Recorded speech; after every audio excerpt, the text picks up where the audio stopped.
Show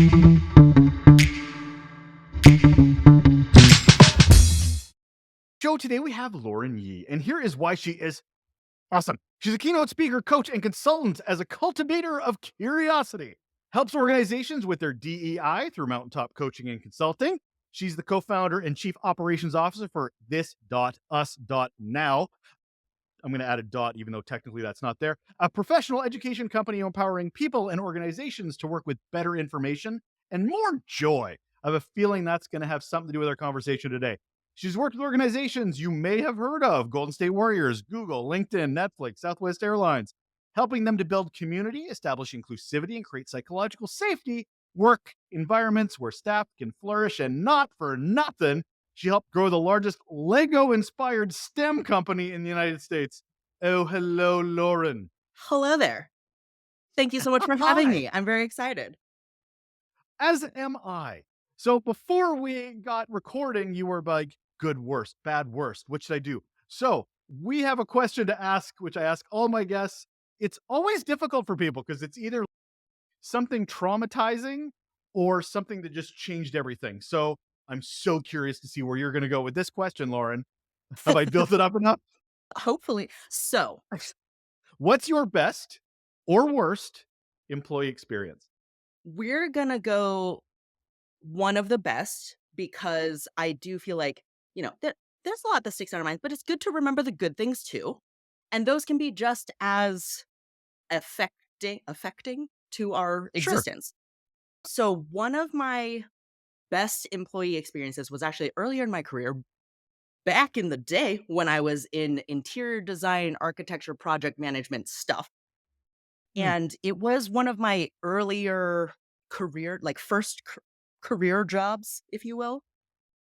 And what had happened was I or I was on the phone and I sat across from my boss. Like sat facing each other in our little office. And I was talking to a subcontractor about one of the jobs of what was happening. And I was being a very kind human, just saying, is it possible if you could do this, or can we get this by this time? Hung up and started to go about the rest of my tasks. And my boss at the time, she very kindly said, "Hey, can I talk to you for a second?" And I said, "Yeah, sure. Do you have something else for me? What?" And she said, "What you did on the phone was great, but I would encourage you to use the words want and need when you're talking to people, because it's very direct, and there's nothing wrong with being nice, but also we do need it, you're gonna ask, we need it.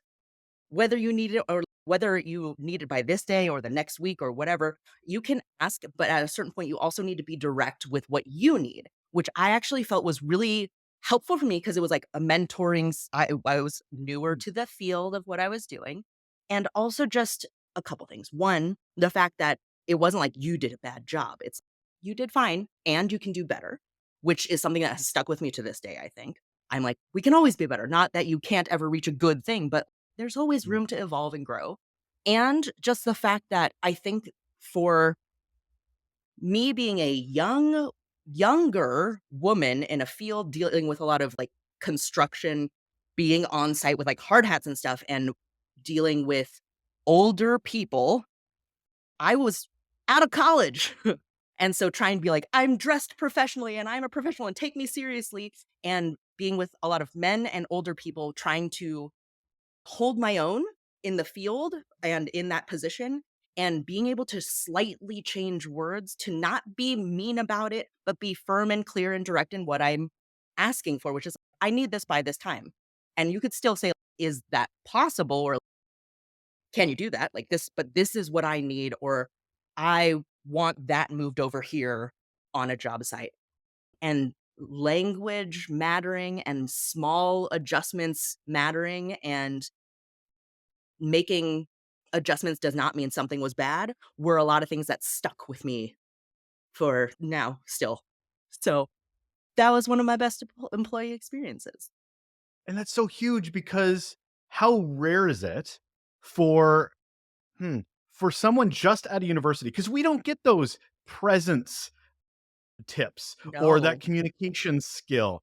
It generally only comes up when you either went to university for that specific thing, not presence, but communication, or we've gone, you know what, you've been a leader for 10 years. Maybe we should give you some training. It's Like it true. just, it, There's not a lot of there's so much theory, which is good, but not as much practice, especially in the schooling to actually doing stuff. And even in changing jobs as you exist in your career life, whatever that may be, it's like you kind of got to learn as you go, but there's not always a lot of forgiveness in the learning as you go, but there's no other way to do it. It's like one of those vicious cycle things. So I was very thankful to have a thoughtful and I don't even want to say forgiving, but person who mhm, was willing to invest in your growth early in my career. love that. Love that because it stands out and it shouldn't stand out, but it stands out. Yes. Like, how many years ago was that? And not to Ooh, date you at all, I'm just curious. multiple decades? I was like, I don't even know. Okay. What year is it now? But the reason I bring that up is just look at the impact that one experience had for you that you have carried with you for decades. And for them, do you think they even remember doing that at that point? Possibly, Probably probably not. not. But that really shows how much you can have an impact without even really knowing it with just So much. this little gesture. Yeah, Huh, huh, huh, a good way to start. Thank you, Lauren. no problem. That. So we're gonna play today. I guess, sorta, Kinda, kinda. sorta. Our topic today is how to adult like a child in the workplace. Oh, I've got questions, which is really good because we're on a podcast. So, out of the gate, let's define what we're talking about. What do you mean What and is that? why do you mean it when it comes to adulting like a child, like a kid in the workplace? Okay, so, because to me, language matters, and everybody sometimes people think they're talking about the same thing, and they might not be, so I'm gonna clarify a couple things. I, personally, like to use the phrase "adulting like a kid" because to me, kid has there's a certain energy about being a kid because it's I don't wanna treat you like a child. Hmm, That has a different vibe, and so I like to use kid, but, it's kind of the same thing, and when I say kid, I'm saying, like, elementary-ish school age kid, like 10 and under, and the reason that I use that phrase a lot in everything that I do is because I feel like we can use the wisdom and experience that we've gained as grown-ups, but hone in on and utilize all the good parts of when we were a kid and whether that you embodied that or that was extended to you, which is like connecting using curiosity, learning through play, being able to learn and not know stuff and make mistakes because you're learning. Additionally, like empathy for when you do make those mistakes is, oh, because they're a kid, they're learning. It's, yeah, I'm also still learning. I don't know everything. That's not fair. But we get practice out of it at a certain point, like, once there's, like, grades and you have to get a degree, and there's a right way and a wrong way to do things, and you're suddenly an adult and supposed to know better, and sometimes, yes, but sometimes, no, because we haven't done something yet. So, adulting like a kid to me is about taking all the good parts about existing as a kid, but, like, using that to get by in our adult lives because I'm an adult and I can do what I want. So let's do it a fun and interesting and enjoyable and like flexible growth sort of way.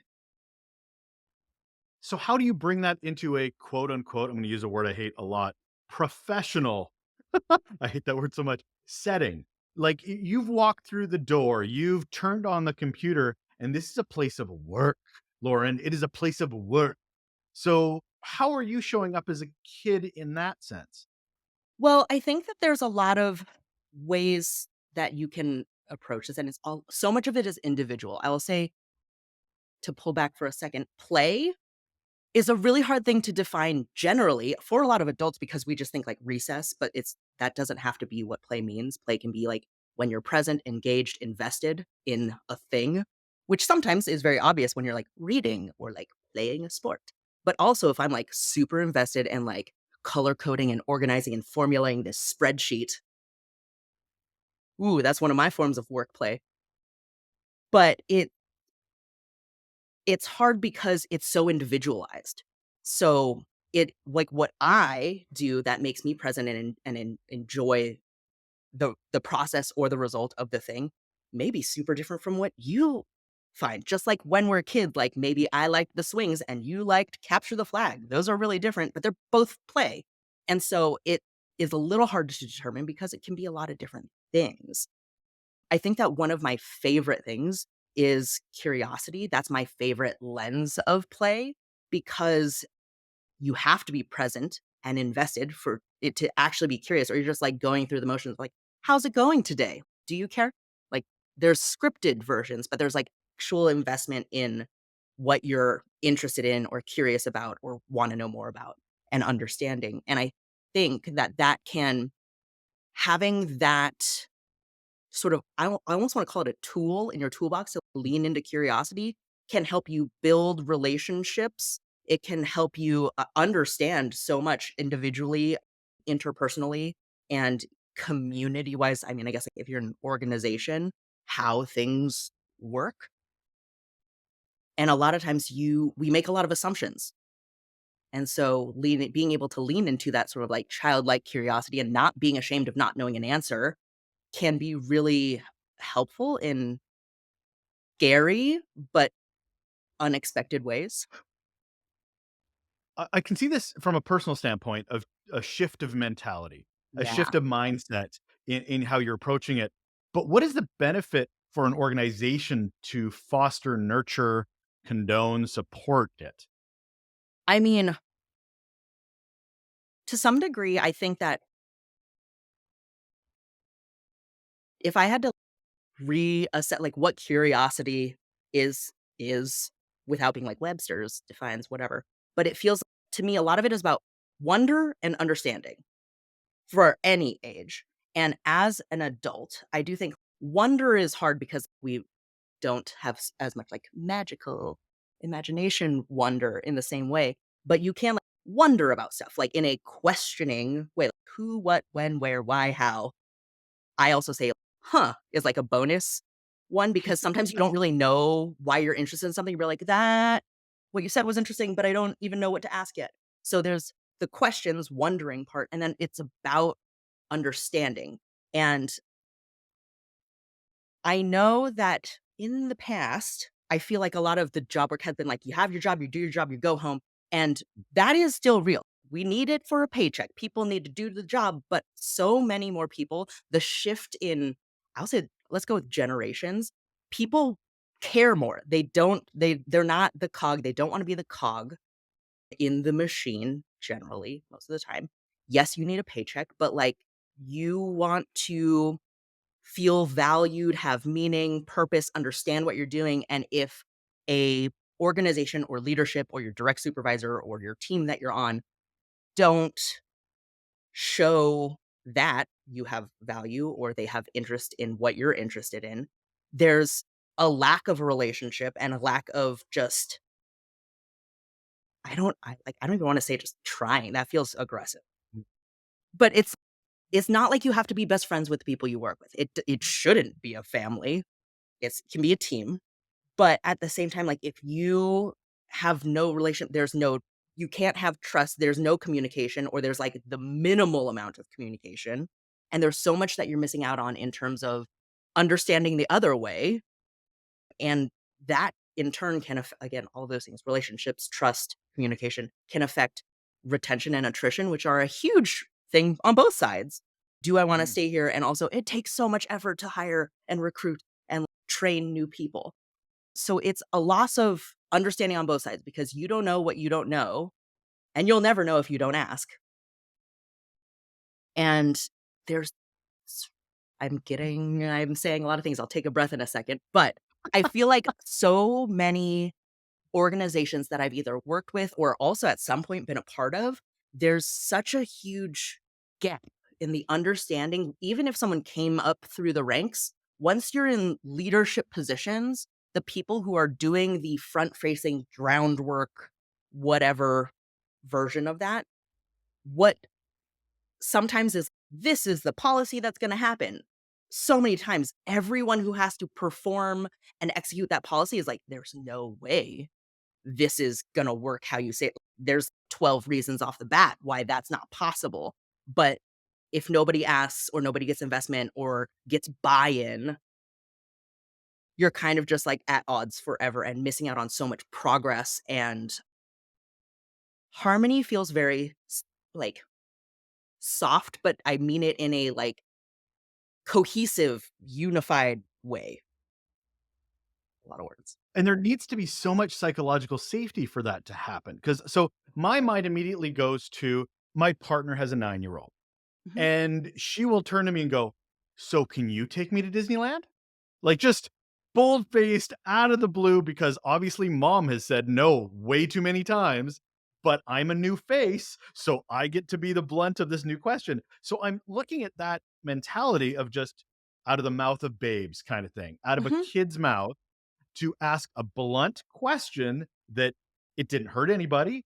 She took her shot, It right? is. She tried. But why can't we do that in an organization? Because as you said from your example, you're giving us work we can't do. We know we can't do it. But unless you have that, I guess, psychological safety, which this 9-year-old does and feels she can ask, why can't we do that in the workplace? Is that what we're talking about? Is just honesty, trust, psychological safety in a sort of a, I don't want to say abrupt way?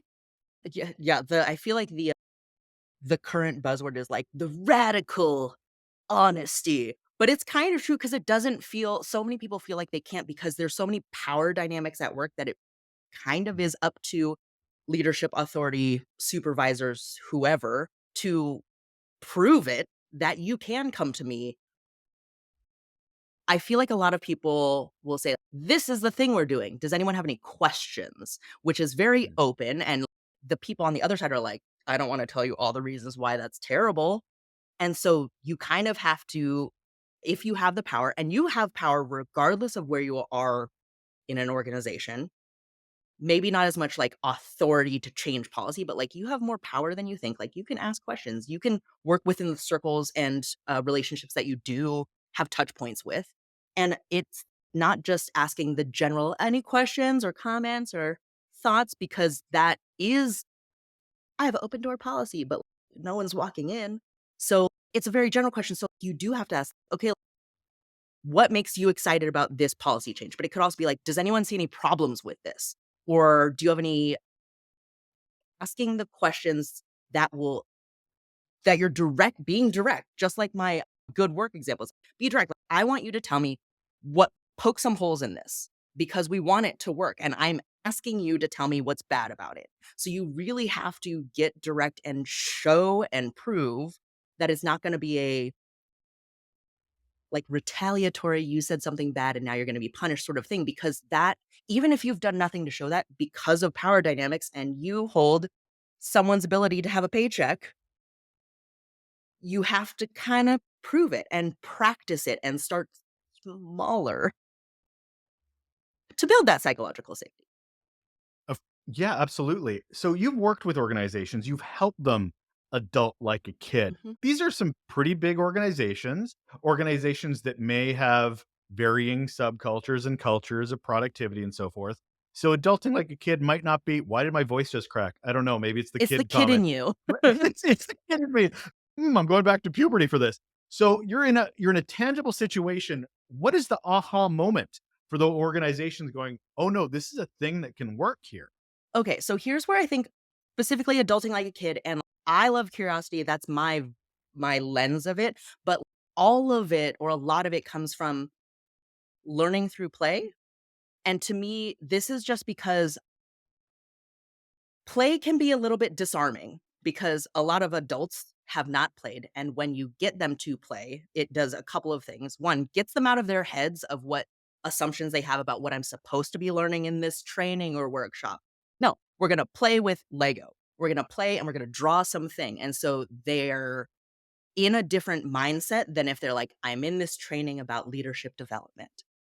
So if you can get them out of their heads and do something, which you'll then talk about, but we'll do something that will allow them to get out of their heads, experience and practice something in a low stakes way because it's play and it doesn't really matter. And it's not directly scenarios from your job And let's pretend that this person and this person had a dispute. Like, no, we're going to do something else that's unrelated to all of that.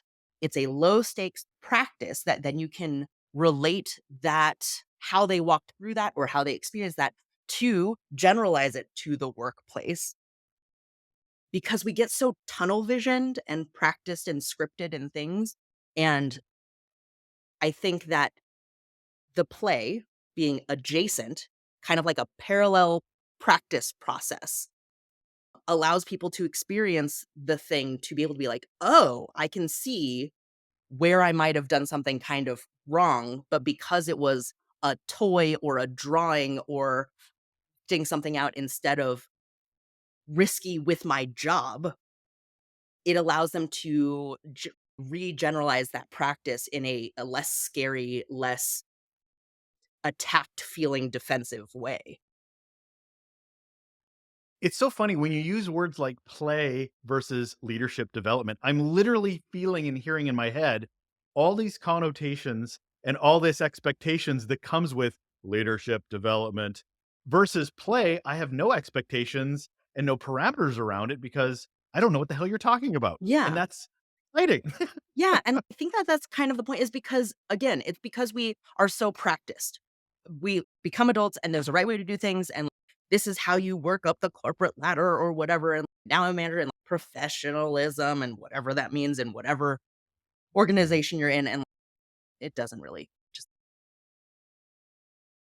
but we have all these assumptions and expectations of what that's supposed to look like or sound or be or how that works. Like the give me the list, the top 5 whatever list of ways to market and launch my business. Like maybe, but also there's probably 100 other ways that aren't on the top 5 list of ways. And so being able to break that in ways that you are not used to can really it's a great way to disrupt the patterns of, like, expectations, which is really hard because there's oh gosh, the beliefs pyramid? I think that's what it's called, beliefs pyramid, but it's basically your ex your experiences inform your beliefs, which informs your actions and results, and you kinda get stuck in that top part because of some experience that you had that informs your beliefs. So in order to change your beliefs, you need to change the experience. And a lot of that is, like we were saying, psychological safety. You gotta change someone's experience if this is not necessarily a trusting space, whatever that might be, or interact or interpersonal relationship. You have to start somewhere, and it's not gonna be a radical sudden on-off switch. You have to start and build that, but you have to change the experience to get them to start believing that whatever direction you're trying to make that shift in. Similarly with play, we have this assumption of what is leadership development? What is a leader supposed to be? How are they supposed to act? Whatever. But if we're going to, we want to talk about those things, but we're going to get you out of that scripted expectation. Let's have a different experience. How did that go? But do it in a way that you don't do regularly. And most adults don't play or draw or build something out of paper. Like, why am I doing this? The sort of shock that I feel like I've seen when people are like, "You want me to draw?" And the panic. And I don't wanna make people panic, but again, it's just like, I expect you to not be good at this specifically. I don't I mean, like, if you are, great, but I this is to do something different, to let your guard down a little bit or practice getting out of that comfort zone because change and growth is uncomfortable. And so doing it in a very low stakes way where it's just, oh my God, I never drop. Great. Everyone's going to be terrible. We're going to do this for 1 minute. It's fine. Can really allow people to open up, I would almost say. Because again, if you're a boss with your team in some workshop and you're supposed to be more professional or smarter or whatever, but then you're all making houses out of playing cards, like you're all on the same playing field. Like it's fine. And that can really change dynamics from the assumed expectations and the positions and the dynamics in workplaces. So are we only talking about workshops here? Can we integrate adult as a kid just in a meeting or just showing up day to day? Can we make this a little bit more operational, or does it need to be intentionally, we're going to do a workshop today, which is, Oh, I that's hear fair. that's what you're explaining, which is fine, but is it also something operational that we can do? Absolutely. I talk about workshops a lot just because that is when I've come in Totally. and do some things, and that's when it's just like when people are like, "Oh, this work." But there are lots of ways that you can, I mean, adult like a kid, and again, for me, it depends on what speaks to you a little. I will say it's there's hopefully some joy along that because that's so much of what drives kids, and that's what drives adults, like, when we're excited about something or interested in something, whether it's a project or a new, I don't wanna call it a responsibility, but, like, a new skill set that you're learning, like, if you've shifted teams or departments or something and you're like, "Ooh, I'm not as good at this, and I'm gonna grow this skill." If you're interested in that thing, that's important. But I think that there's a lot of little ways that you can do things, and I'm gonna lean into relationship building, relationships at work, right? For me, it can be sillier. It can feel silly, but I do think that there's so much psychological safety and relationship building and connections that happen in the non-work focused time. That happens back in the day in school, right? Like you're in class, you're doing whatever worksheets or whatever's happening, and then you go to recess and you play with people, or you're waiting in line after recess. You're talking to whoever's in front or behind you while you're waiting to go back into the classroom. Like in the workplace, like you're doing your job, and especially nowadays with a lot of hybrid work, there's like meetings are scheduled and you show up to the meeting and you have to schedule a meeting and you talk about the meeting and then you leave. But the times where you get to interact as people, whether it's related to the work, but you can talk more casually rather than this agended thing, or just like, find out about people as people. I think that that builds so much connection of understanding, and it sounds silly because it's, like, not about the work, but it affects the work and can affect the work so much because it opens up trust, relationship, knowledge, communication, and if you can talk to me about, like, your pets, maybe not that you're gonna come to me with all of your problems, but, like, you gotta start somewhere. You can't just be like, "So what are all the problems that you have with me as your manager?" You can't come in hot Right. with that question out of nowhere.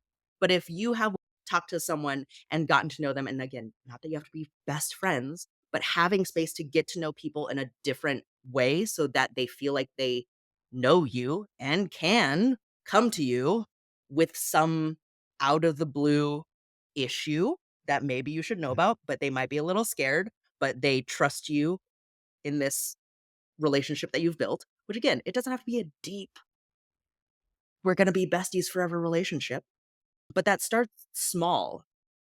When I was in this Lego inspired STEM company, I at one point was an educator staff and became an area manager. So I was suddenly in charge of staff, some of which who were formerly my peers. And when I was that person, you are a little bit on your own because you're like teaching programs wherever, but it's not like you all hang out in an office specifically. So when I became a manager, I only knew what I knew, right? You don't know what you don't know. I only knew what I knew and my experience with whoever was my manager before. And so I checked with my new supervisor. I'm new to this job. What am I allowed to do, supposed to do? I don't know yet. But I asked to, if it was cool for me to meet with all of my staff, which wasn't like a huge amount of people. It was like, I don't know, 6 or 8 people. And I wanted to like go grab a coffee and chat because I didn't know a lot of things. Yes, there's the HR stuff where you're like, how long have you been here? Where do you live? Because then you geographically have to drive places. Like there's certain things that like I could find out. I'm a curious person naturally, and I knew about my experience, but it was only my experience. And I wanted to understand the people that I was working with so that I could do a good job for them because I knew Right. when you feel prepared, taken care of, supported, you can do a better job at your job. And I wanted to see what I could do to enhance that. Not that it was bad, but what can I do to make it better? Because I know that in my experience, I had some things where maybe I didn't have a resource or a tool that maybe I thought should have existed, but I was never told and had to find out after the fact. So I had that experience, but I don't know what anyone else did. So in me doing these one-on meetings, I asked people like, again, we taught STEM programs and there's things and it's kids and stuff like that. So the questions I was asking was like, okay, do you have a favorite location? Do you have a least favorite location? Why? Is it the kids are wild? Is it the location is super hilly? Like, why don't you like it? Because is it something I can fix or is it something to be aware of? Is it something I could give you a heads up on if you've never been there so you hate it less when you arrive and don't know that it's coming at you? So it's like asking the best and the worst. Do you have a favorite curriculum to teach? Which one do you wish you could learn? What's your favorite snack? Just because it feels unrelated, but I was just like, if you did a good job at a thing and I'm gonna see, like, I'm gonna bring you that king size Kit Kat bar. I don't know. Not that I like need to know all your favorite color and your band and all that stuff, but it's just like things to know so that I can support you and appreciate you and understand and try to fix things for process to make things better for you so you can do the job that you want to do. And I know that was a very lengthy story, but I do feel like that is a thing that I made a choice at the time interpersonally of getting to know people sort of related to the job, but in a very direct, low stakes way. But it was asking again, like, which location do you hate? Don't tell me all your favorites. Like, those are important too, but which ones are bad? Maybe I've never taught there, so I don't know. And I feel like versions of that in even if it's just generalized meetings, like at the top of a meeting, it could just be like, I know a lot of people do like wins and whatever improvement things from before. But it doesn't that feels also, like, very high in the spectrum. It could you but there are ways that you can do that with openers of meetings where it's just like, "Hey, we just had this project end. What are our lessons learned?" Like, it could be good or bad, but asking directly and outright because you wanna know, because hopefully you wanna understand or make it better for next time or fix something or find out what didn't go well and find the gaps. Because that's all Mm. we can do while we're here, right? Are we just going through motions or do we wanna do a good job and make things better while we're here? Well, your brain's got me going a lot I said a around lot, I'm my sorry. partner's kid.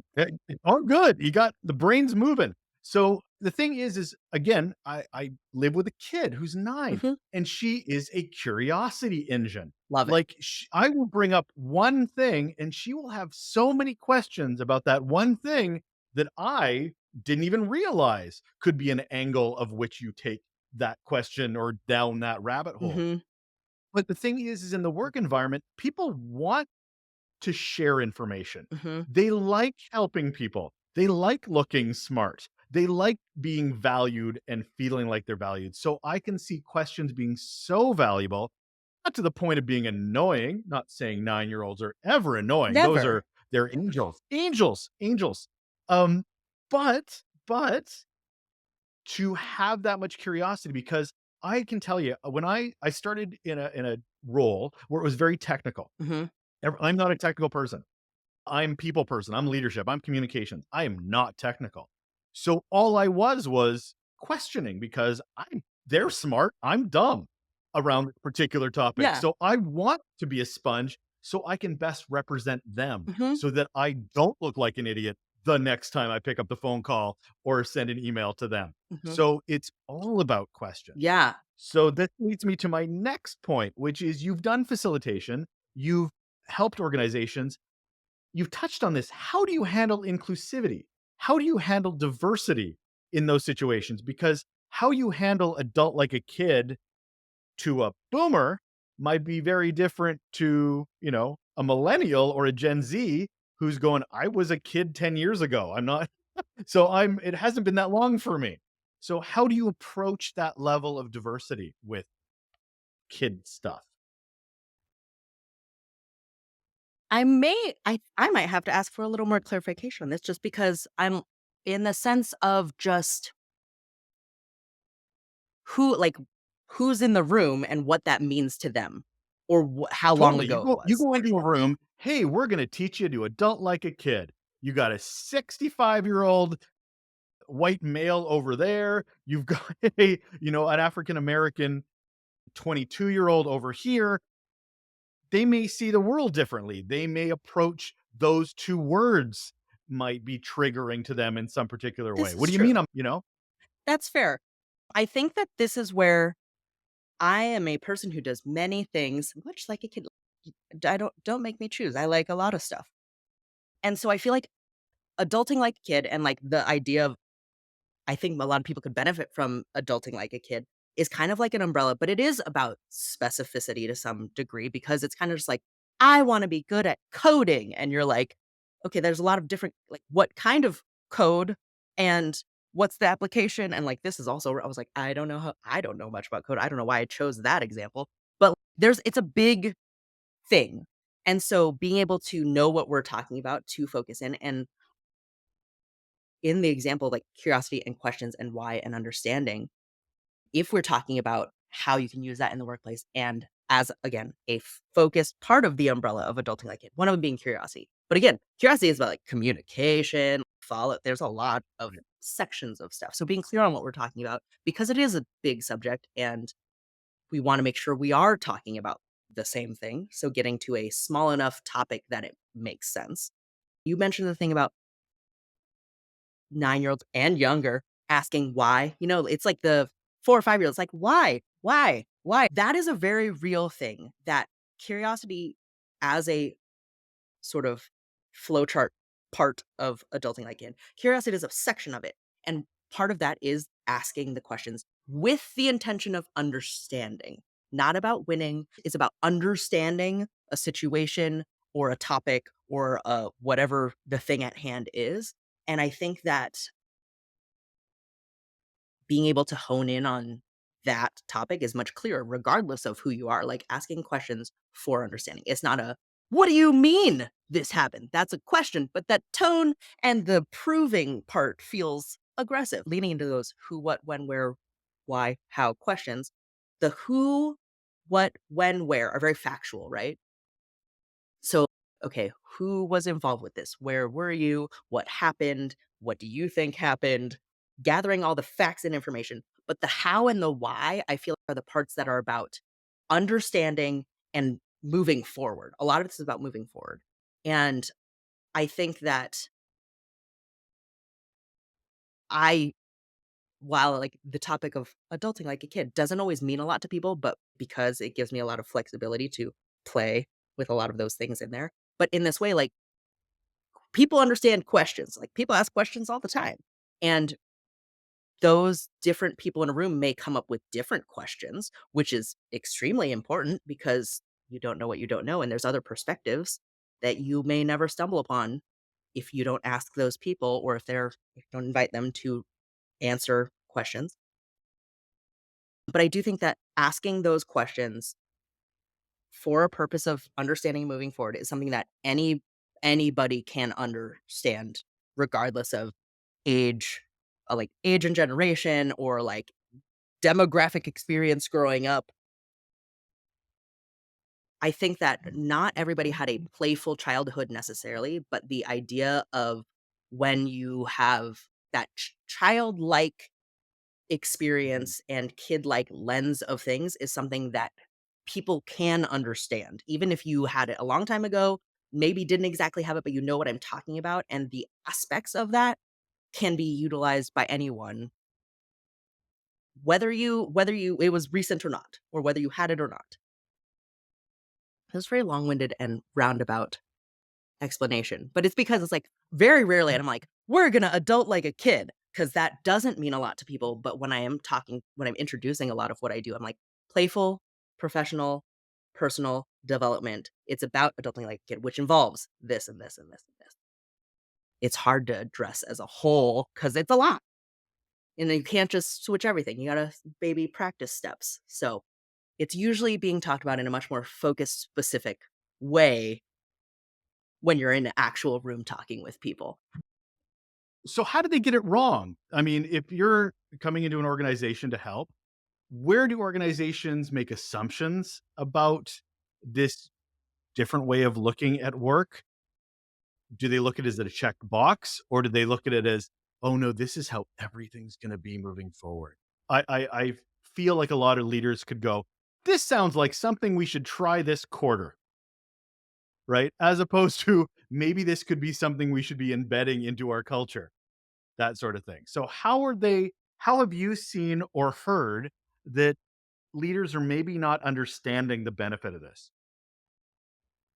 I feel if you've talked to anybody else related to the field of play, there's a lot of, again, the assumptions of adults as us as grown-ups of what is play. And it's not, I mean, it might be, but it's not, we're all going to happy hour. We're going to play laser tag and do wine tasting. We're going to have a pool table in the break room. Like, that's potentially fun, maybe not for everybody, but it's not about forced fun as a thing to make it playful. It's about finding what I'll say call purposeful joy. And that if you can find if you have it in your day-to-day job as your job, that's great. If you don't, but you can find ways to spark some of those joyful, fun moments within your day in the aspects of what you do or in the people you work with or in the projects that you're working on, that's play. Because play, like when you're a kid, you want to play, which means a lot of different things to a lot of people, but it's the thing that you're excited to do. And a lot of it gets lost in the day to day and like when people quote unquote get it wrong, if you will, is because there's so much urgency and grind and hustle. And there's no room for like reflection and mistakes and celebration, even sometimes. And so those things are things that like reinvigorate everybody in the little ways, like in your own day to day, whatever your joy might be. Like if it is like, oh, I got to really talk to and help a customer feel better about something. If you're a people person, that might be your play. If you're an introvert and you're like, I don't want to talk to anybody, that might not be your play. But realizing what is the thing that energizes you and being able to hone in on those, that energizes the rest of your work and life as well. And I think that when it is looked as the force front, we got to do a thing as a team all together. That is good to have opportunities to have team together experiences, but it's not about like we all have to do this thing because some people don't want to do that thing on a Friday afternoon. They just want to go home. So, Lauren, I got to wrap this up with the All right. last question I'm going to ask Uh-oh. you. I ask everyone, Okay. so it's you're special still, but I have to ask it, which is what's one simple action people can do right now to improve their relationships at work? Ooh.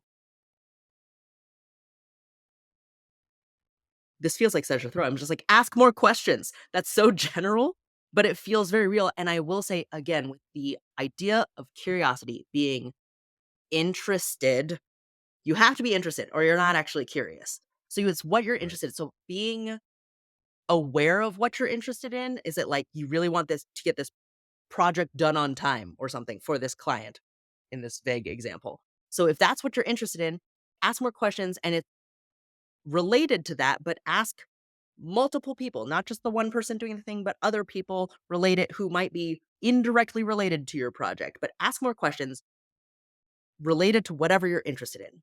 Your growth, their growth, a project's completion, whatever it is, you have to be interested, or else it doesn't really matter. And people can read it like how you're like, children and dogs can smell fear. If you don't care, they're gonna know. So if you're interested, Right. you're truly focused and engaged and listening. So ask questions that you're interested in knowing the answers to. And that's one of the most important things is what are you interested in? And ask more questions about it. That is Lauren Yee. She is a keynote speaker, coach, consultant, and a cultivator of curiosity. Thank you so much for being here. Ooh, thank you so much for